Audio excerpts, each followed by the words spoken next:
Hello YouTube, bienvenue sur Genuine World. Aujourd'hui on va parler du film Get Out puisque c'est un film qui m'a énormément marqué et j'avais envie de faire une vidéo sur ce film en vous racontant un petit peu comment j'ai vécu, ce que j'en ai pensé, même on va dire mon analyse de ce film parce que j'ai compris beaucoup de choses grâce à ce film et je voulais vraiment vous en parler parce que c'est un film qui m'a énormément touchée et justement il y a quelques temps j'avais fait une vidéo sur le film Marie Heurtin et j'avais décidé de faire des vidéos sur tous les films qui m'ont vraiment touchée et qui m'ont vraiment bouleversée on va dire, et depuis il n'y avait aucun film qui était sorti du lot. Et là, Get Out, qui a été réalisé par Jordan Peele, je précise, qui est vraiment un génie pour moi d'ailleurs. Ce film a vraiment relevé mon attention et m'a vraiment transcendée. J'y suis allée sans vraiment être préparée à ce film.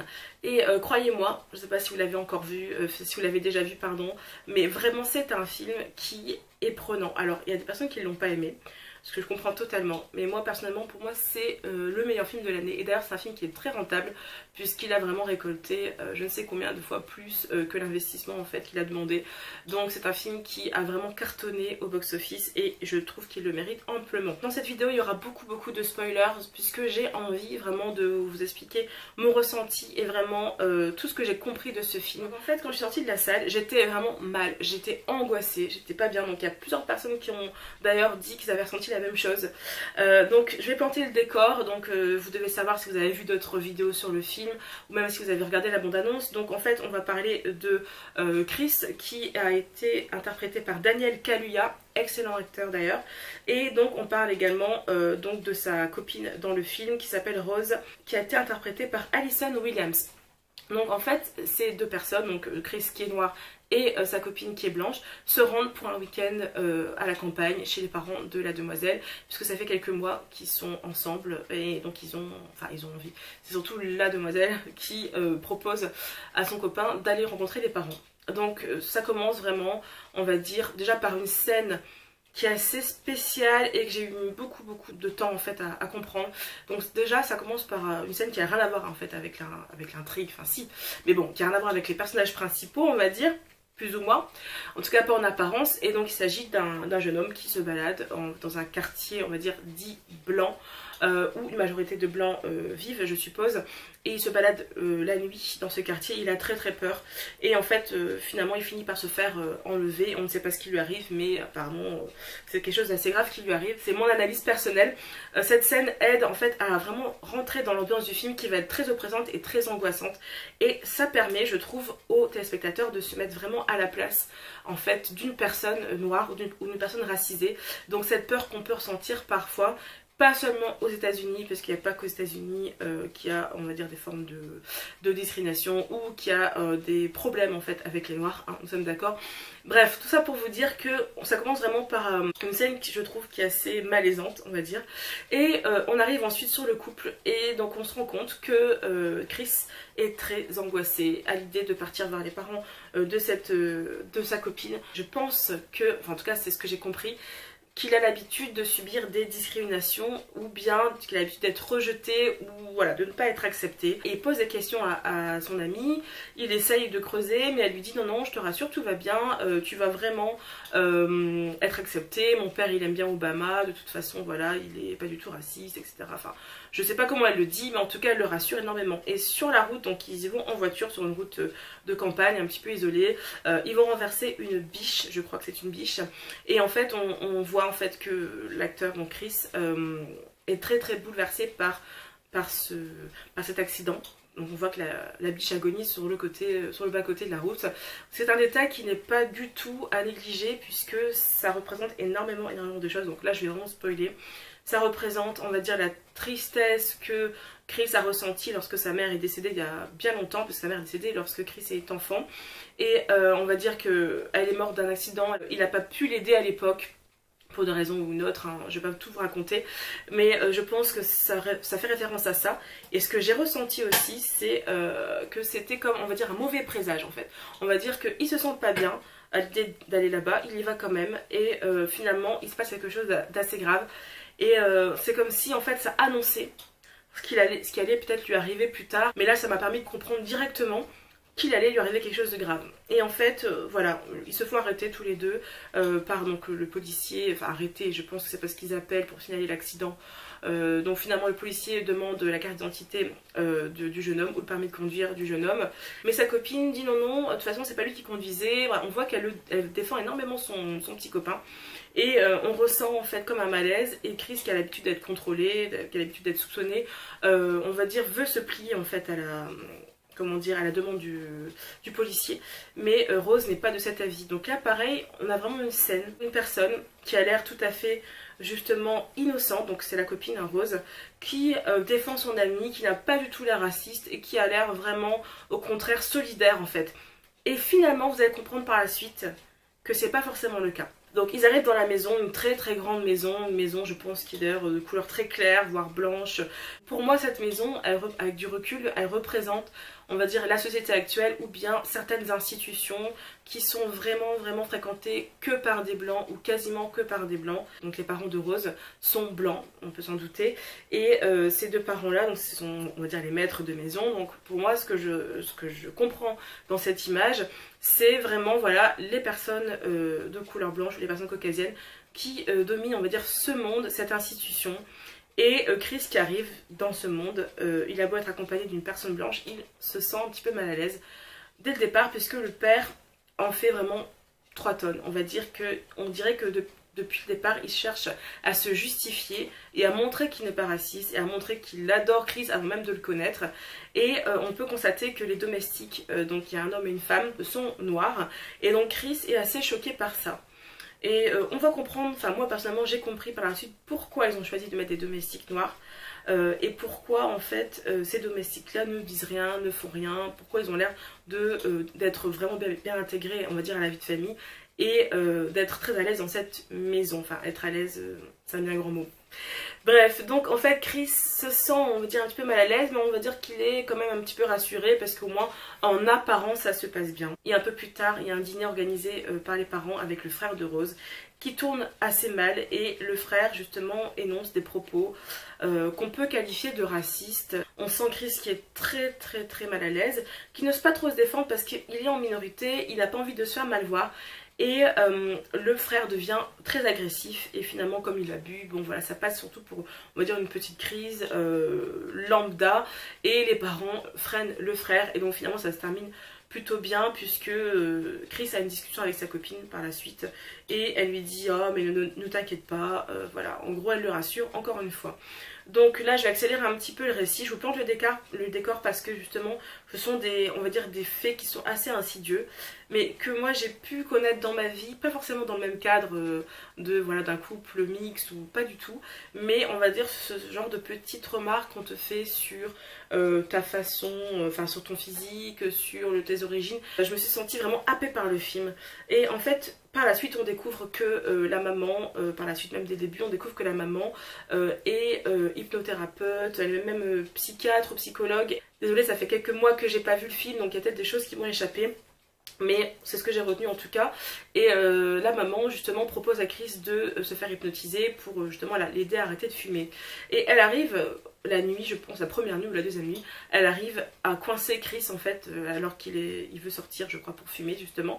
Elle arrive à le coincer et elle l'hypnotise contre son gré. Elle va remonter à son enfance et elle lui demande en fait de lui expliquer justement comment sa mère est décédée, qu'est-ce qui s'est passé, pourquoi il n'a rien fait. On dirait qu'elle cherche à le faire culpabiliser, et ensuite vraiment elle le fait tomber dans un trou, on va dire, elle le manipule par l'hypnose, et on le voit tomber dans un trou. Donc ça c'est une image qu'il y a dans la bande-annonce qui est très forte. On va dire qu'elle le prépare à ce qu'il va subir par la suite. Donc en gros il se fait vraiment complètement manipuler, et le lendemain matin il se sent assez bizarre, il demande à Rose, voilà, il dit à Rose pardon qu'il s'est fait hypnotiser par la maman, et Rose dit ah oui, peut-être qu'elle t'a hypnotisé pour t'aider à arrêter de fumer. Et effectivement il a plus du tout envie de fumer à ce moment là, donc il se doute qu'il y a quelque chose qui ne va pas, mais encore une fois il n'ose pas vraiment creuser, parce que Rose a l'air vraiment très rassurée, et pour elle tout va bien. Et voilà, un peu plus loin dans le film, il y a en fait une réunion de famille avec tous les aïeux, tous les ancêtres entre guillemets de la famille Armitage, et on découvre qu'ils sont là pardon, pour postuler en fait à une sorte d'expérience qui est assez macabre, puisqu'il s'agit de prendre le corps de Noir, c'est-à-dire transplanter le cerveau d'une personne blanche vieillissante qui a des problèmes de santé ou autre dans le corps d'un noir en bonne santé, et pour que justement cette personne blanche puisse vivre plus longtemps et puisse avoir plus d'expérience, etc., et bénéficier de tous les avantages de cette personne noire qui est censée, qui a plus de compétences physiques, etc. Donc voilà, ça peut paraître vraiment tiré par les cheveux, et c'est même peu probable, voire pas probable du tout, on va dire, dans la réalité. Pendant très longtemps, je me suis dit, ce film, il est très bien, sauf pour cette partie-là, ils auraient pu choisir autre chose. Mais finalement, j'ai compris pourquoi, enfin j'ai interprété les choses à ma façon. On se rend compte que les domestiques ont un comportement vraiment très bizarre, sont très faux, ont un comportement vraiment presque limite ridicule. Et Chris soupçonne même la domestique de l'empêcher d'avertir son ami, parce que Chris en fait il a un ami dans la police il me semble, et en fait il essaie de prévenir cet ami régulièrement en disant qu'il se passe des choses bizarres, que voilà il a croisé un noir qui vient de banlieue, ou en tout cas un noir qui vient de, je pense, de quartier populaire, et qui se retrouve là marié avec une personne qui est beaucoup plus âgée que lui, une blanche, et qui a un comportement bizarre, etc. D'ailleurs même il envoie une photo de cette personne qui a été signalée comme disparue d'ailleurs quelques temps avant. On va dire que Chris en fait a vraiment essayé de s'en sortir, a vraiment essayé de dénoncer les choses et de voir ce qui se passait, mais on ressent en fait que la domestique comment dire, est un peu contre ça et essaie de l'empêcher d'avertir son ami. Enfin, il se passe vraiment des choses, beaucoup de choses très intrigantes qui sont d'ailleurs très oppressantes. Moi, personnellement, je me suis sentie hypnotisée pendant tout le film. Donc, on se retrouve à ce fameux moment où Chris se retrouve coincé, il veut sortir de cette maison. Il dit à Rose, on s'en va, il y a des choses bizarres qui se passent. Et finalement, Rose s'avère être complice de ses parents. Et en fait, ils sont là tous pour kidnapper Chris afin de réaliser une expérience, comme je vous l'ai dit tout à l'heure, où voilà, on va transplanter son cerveau, enfin on va transplanter le cerveau d'une personne blanche dans son corps en fait, tout simplement, dans son crâne. Voilà, donc ça me fait marrer sur le coup, mais vous allez comprendre pourquoi finalement aujourd'hui, je pense que tout cela a un sens. Au moment fatidique où Chris dit viens on s'en va, Rose lui dit non je n'ai pas les clés de la voiture, et finalement voilà il se retrouve à se faire comment dire tirer dans une pièce, je pense dans la cave ou je sais pas, au sous-sol. Donc il se rend compte que Rose est complice, donc vraiment on sent qu'il est paniqué, il cherche à se défendre mais il n'arrive pas à s'en sortir, et il se fait attacher à une chaise, et on lui montre une vidéo où là on raconte justement l'histoire de la famille Armitage, pourquoi il a été kidnappé, voilà, donc on lui explique tout ça en vidéo, et il se dit mais what the fuck quoi, qu'est-ce qui se passe, et il ne peut rien faire, et du coup vu que la maman l'avait hypnotisé à l'aide d'une tasse à café et d'une cuillère, on lui remontre encore une fois sur l'écran l'image de la tasse à café, et à tout moment dès qu'elle fait un bruit avec sa cuillère, il retombe dans un état d'hypnose et il se voit tomber, donc tout ça vraiment ça l'aide. Enfin, c'est censé en fait l'aider à oublier en fait, à oublier ce qu'il est et à préparer ce qui va se passer par la suite. Donc là, personnellement, moi j'ai cru qu'il était foutu, mais c'est juste que j'avais vu en fait une vidéo d'un youtubeur qui disait qu'il allait bien s'en sortir, donc quelque part ça m'a aidé à ne pas trop bader, parce que j'étais vraiment là en train de péter un plomb sur mon siège en me disant mais qu'est-ce que c'est que cette histoire, en plus c'est vraiment tiré par les cheveux et je comprenais pas.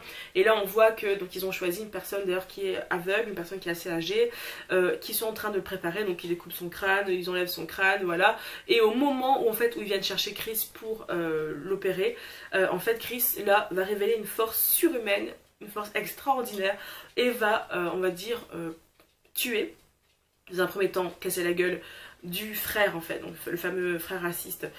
Il va lui casser la gueule en fait pour s'en sortir, et grâce à ça, vraiment là je vous spoil à fond le truc, il va réussir à tuer en fait toute la famille, la maman, le papa, et en dernier Rose qui le supplie, qui lui fait croire qu'elle l'aime jusqu'à la fin, et il la tue. Et d'ailleurs Rose arrive, vu qu'elle se rend compte que Chris est enfui, elle arrive à faire en sorte que la domestique court après Chris, et aussi l'autre, donc l'homme aussi domestique.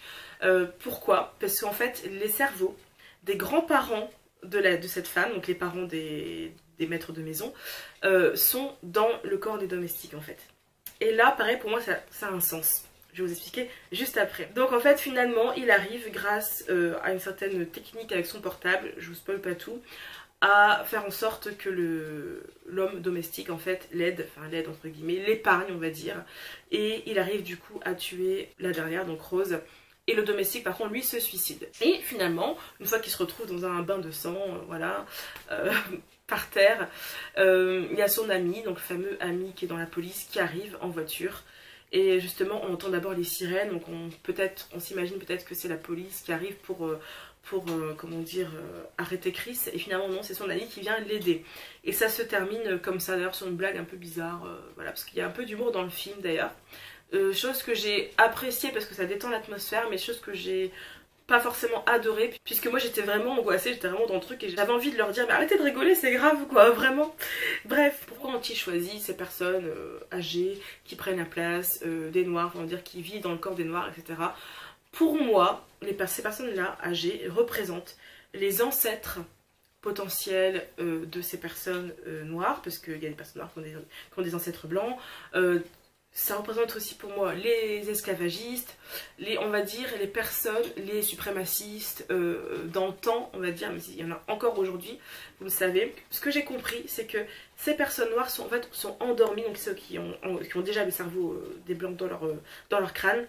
On voit qu'ils se comportent de façon bizarre, qu'ils sont vraiment soumis. D'ailleurs, à un moment donné, Chris demande à ce fameux jeune homme qui a été porté disparu quelques mois avant, il demande à ce jeune homme, alors ça fait bizarre d'être le seul noir ici, un truc comme ça, et cette personne lui dit ah mais, enfin, a l'air d'être étonnée, et en fait moi c'est exactement ce que je ressens quand dans un milieu très blanc, quand je croise une personne racisée et que je parle peut-être du fait d'être un peu mise à l'écart. C'est même pas le fait d'en parler, c'est juste le fait de se retrouver en présence d'une personne racisée. J'ai l'impression, et je suis pas la seule je pense, que cette personne est toujours vraiment bien intégrée et un peu lobotomisée, comme si il ne fallait surtout pas dénoncer la discrimination, surtout pas dire qu'on est mis à l'écart ou qu'on est montré du doigt ou regardé comme une bête curieuse.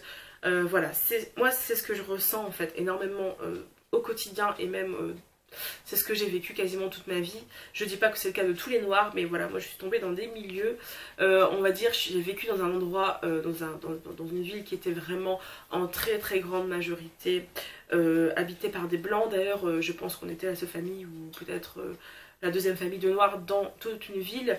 Et pareil, dans mon travail, je suis l'une des rares personnes racisées, etc. Et donc du coup, j'ai toujours ressenti ça.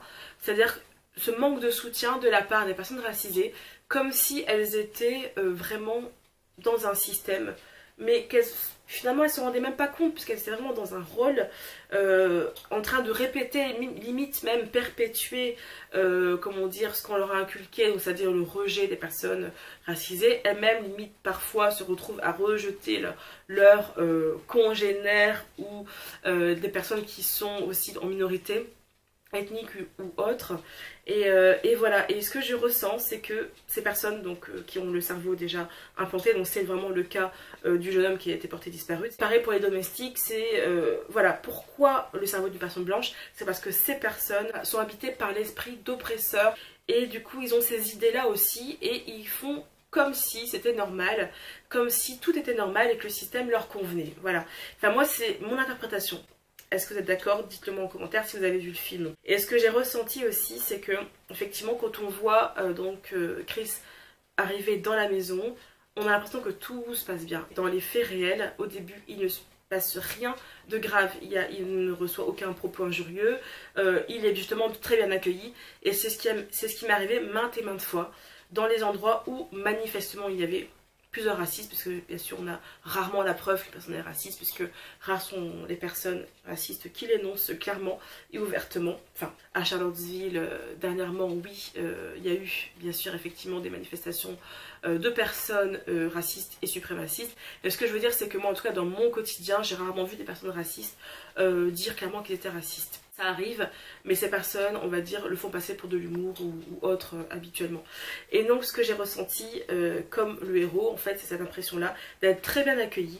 Et finalement, par des petits détails, par des petits comportements très insidieux, je ressentais que j'étais traitée différemment. Je ressentais qu'il y avait quelque chose qui n'allaient pas dans ces personnes, qui avaient un préjugé, ou bien qui me jalousaient, parce que parfois je parlais de la pluie du beau temps à une personne, elle faisait systématiquement référence à ma couleur de peau, ou ah oui, les noirs vous vieillissez moins vite, ou les noirs vous avez voilà telle ou telle caractéristique, et je me retrouvais à parler de ma condition de noir, ou de parler de mes caractéristiques ethniques ou physiques, alors que la discussion ne s'y prêtait pas forcément au départ. Ce que j'ai compris de la morale de l'histoire, enfin pour moi c'est un film qui est, on va dire, une sorte de propagande. C'est vrai, pour moi c'est de la propagande déguisée, mais c'est pas forcément négatif. Ce que j'ai compris c'est, voilà, si tu as affaire à une personne caucasienne ou autre, hein, qui t'oppresse et qui fait des choses contraires à la loi, c'est sûr qu'il ne faut pas fermer les yeux. Il ne faut pas se laisser faire. Il faut parfois être très rusé. D'ailleurs, c'est le cas du héros. Quelque part, malgré lui, il se laisse faire au début. C'est parce qu'il ne veut pas avoir de problème avec la famille de sa petite amie, ce qu'on peut comprendre. Et il finit par révéler une force surhumaine. Et parfois, il faut savoir ruser et se dire, très bien, vous dites ça, vous faites ça, vous vous comportez de telle façon. Mais un jour, au moment opportun, je vais pouvoir me défendre, etc. Alors bien sûr, je ne dis pas qu'il faut tuer les personnes qui vous oppressent, nous sommes d'accord, c'est une image, il ne faut pas mal interpréter mes propos, nous sommes d'accord. Donc c'est vraiment en fait pour moi une façon de faire comprendre aux Noirs qu'il faut vraiment ne pas laisser de chance à ces personnes de s'en sortir. Il faut dénoncer, il faut essayer de faire valoir vos droits, il faut vraiment le faire. Puisque ces personnes-là, si vous partez, si vous fuyez sans rien faire, ou si vous vous écrasez, si vous vous laissez anéantir, ces personnes-là vont continuer. Et on se rend bien compte dans le film d'ailleurs, parce qu'on voit que Rose a caché des photos de tous ses anciens petits copains noirs qui ont apparemment disparu, hein, on ne sait pas vraiment ce qui s'est passé. On se rend bien compte que ces personnes, cette famille-là sévit depuis belle lurette, mais depuis très longtemps, parce que dans le film de présentation qu'on montre à Chris lorsqu'il est enfermé, en fait on se rend bien compte que c'est quelque chose c'est une institution, c'est quelque chose qu'ils ont établi depuis très longtemps et qui se perpétue. On veut que ça s'arrête en tant que personne racisée, moi je veux que ça s'arrête, mais fuir n'est pas la solution. Je me suis un petit peu identifiée d'ailleurs à la domestique Georgina, il me semble qu'elle s'appelle, qui a l'air complètement lobotomisée, et qui dit même qu'elle est très bien traitée comme la famille. Dans cette famille, elle dit ça à Chris, et après elle pleure, on voit vraiment les larmes couler, et on sent les souffrances au fond. Je suppose que du coup la personne noire, on va dire, reprend un peu le dessus à ce moment-là. Et on voit l'émotion sur son visage, et moi c'est un petit peu comme ça que j'ai réagi parfois, en n'osant pas dénoncer les choses et en disant de toute façon c'est pas grave, au pire c'est comme ça, enfin c'est comme ça que je pensais à l'époque, parce que c'est plus le cas maintenant, c'est institutionnel, c'est comme ça que la société fonctionne. Déjà j'ai bien de la chance d'avoir un travail, ou j'ai bien de la chance d'avoir tel poste ou telle, comment dire, position, donc il vaut mieux se faire tout petit et continuer à finalement à être dans la soumission. C'est pas pour rien que ces personnes-là ont le rôle domestique dans le film, c'est-à-dire que ce sont des personnes qui sont finalement soumis et qui servent en fait les maîtres de maison.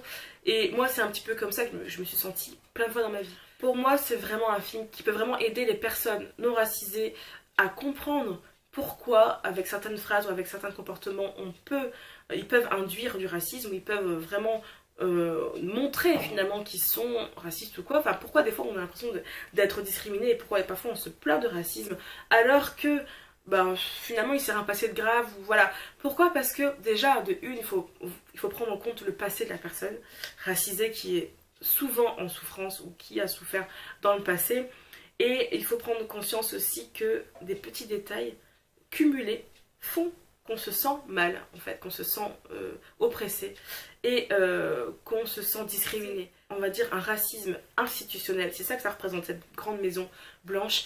C'est pas seulement le cas d'une famille en particulier, c'est le cas en fait de la société, puisque dans la majorité des pays, on va dire, qui sont habités par des blancs, en grande majeure partie, il y a de la discrimination, il y a des actes racistes, ça peut être aussi simplement des micro-agressions, mais dans tout le cas, il ne faut rien négliger et il ne faut rien laisser passer. Et on se rend compte que le héros, finalement, pourquoi il en arrive à tuer? Alors c'est quelqu'un qui est très pacifiste et qui est très sensible. Pourquoi? Parce qu'il n'a pas d'autre choix en fait. Je vais m'arrêter là, merci beaucoup d'avoir regardé cette vidéo et je vous dis à très bientôt. Bye bye.